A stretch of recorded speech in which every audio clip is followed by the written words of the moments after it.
Zak hebben de scootjes, maar ze moeten lietser. De nieuwe Europese binnenveertregeling die in 2018 ingaan zal, schreeuwt voor dat skippen het langer wezen maaien als 20 meter. Een kostbare zaak, zei scootjeszaakkundige Klaas Jansma. Stel de maat een meter oud. Daar is een probleem, want dan moet de meest mogelijk verzetten worden. Dan moet je misschien wel naar een geek hebben. Dan moet je dan daarom ook een oortuig hebben. Dan stier je voor een investering van een 50 tot 80.000 euro. Nou, dat kan een heleboel totaal net betalen. Daarom liet Hans Sterpstra van het Scootjemuseum in Jennewoord de neetklok. Ze hadden er in Brussel wel wetten betaald, maar hadden ze wel een uitstart. Met uw oude skipjes. Europa wil meer regels van de binnenveert stellen om de skipveert veiliger te maken.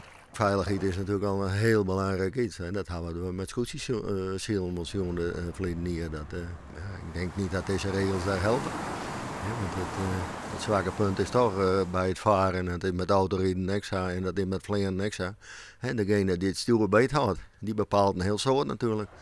Toch zit Jansma ook de positieve kant van strakkere regeljouwing. Aan de ene kant wordt het al een papierwinkel en het wordt bureaucratie. Aan de andere kant, ja, het zijn wel redelijk gevaarlijk grote schepen. En als we zeggen, goed, nou vinden we het. Goed, de huiver is nou bij verzekeringsmaatschappijen van, wat zijn de risico's eigenlijk? En in dat al geroerd is, ja, begrijp ik heel best dat er toch wat eerst gesteld worden. Ik, onder de scootjes. De wet is nog net aan. Voor eerst blijft er nog een soort onwis. Het scootjesilm zou het nou kennen dat we totaal verstoord uit de wet van 2018 de trok om. Dus het is nou de tijd om er serieus werk van te maken. Ja, want wat ga je er om die schepen naar de sloop te brengen? Tijd voor actie, vindt Jansma. Dan kan ik nog eens een staatssecretaris hem sterk maken voor uw klassieke vloot.